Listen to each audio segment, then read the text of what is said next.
ನಮಸ್ಕಾರ ಹಾಗೂ welcome to ಅಮ್ಮಾಸ್ kitchen.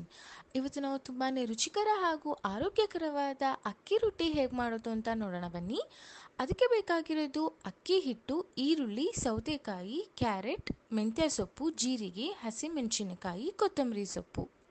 ಈಗ ಒಂದು ಪಾತ್ರೆಗೆ ಅಕ್ಕಿ ಹಿಟ್ಟು, ರುಚಿಗೆ ತಕ್ಕಷ್ಟು ಉಪ್ಪು, ಈರುಳ್ಳಿ, ಸೌತೆಕಾಯಿ, ಕ್ಯಾರೆಟ್, ಮೆಂತ್ಯ ಸೊಪ್ಪು, ಕೊತ್ತಂಬರಿ ಸೊಪ್ಪು, ಹಸಿಮೆಣಸಿನ್ಕಾಯಿ, ಜೀರಿಗೆನ ಹಾಕಿ ಚೆನ್ನಾಗಿ ಮಿಕ್ಸ್ ಮಾಡಿ ಸ್ವಲ್ಪ ಸ್ವಲ್ಪನೇ ನೀರನ್ನು ಹಾಕ್ಕೊಂಡು ಹಿಟ್ಟನ್ನು ಕಲಸಿ ಹದವಾಗಿ ಇಟ್ಕೋಬೇಕು. ನಂತರ ದೋಸೆ ತವಾಗೆ ಎಣ್ಣೆನ ಸವರಿ ಕಲಸಿಟ್ಟಿರೋ ಹಿಟ್ಟನ್ನು ಈ ರೀತಿ ತಟ್ಕೊಂಡು ಸ್ಟವ್ ಮೇಲೆ ಇಟ್ಟು ಚೆನ್ನಾಗಿ ಎರಡೂ ಕಡೆ ಬೇಯಿಸ್ಕೊಂಡ್ರೆ ರುಚಿಕರ ಹಾಗೂ ಆರೋಗ್ಯಕರವಾದ ಅಕ್ಕಿ ರೊಟ್ಟಿ ಸವಿಯಲು ಸಿದ್ಧ. ಇದನ್ನು ನಾವು ಮನೆಯಲ್ಲೇ ಮಾಡಿರೋ ಕರಿಬೇವಿನ ಚಟ್ನಿ ಪುಡಿ ಹಾಗೂ ಸ್ವಲ್ಪ ತುಪ್ಪ ಹಾಕೊಂಡು ತಿಂತಾ ಇದ್ರೆ ತುಂಬಾನೇ ಟೇಸ್ಟಿಯಾಗಿರುತ್ತೆ. ಇದನ್ನ ನೀವು ಕೂಡ ಟ್ರೈ ಮಾಡಿ, ಇದು ಆರೋಗ್ಯಕ್ಕೆ ತುಂಬಾನೇ ಉಪಯೋಗಕಾರಿ. ಹಾಗೆ ಈ ವಿಡಿಯೋ ಇಷ್ಟ ಆಗಿದ್ದಲ್ಲಿ ಲೈಕ್ ಮಾಡಿ, ಶೇರ್ ಮಾಡಿ, ಕಮೆಂಟ್ ಮಾಡಿ, ನಮ್ಮ ಚಾನೆಲ್ನ ಸಬ್ಸ್ಕ್ರೈಬ್ ಮಾಡಿ.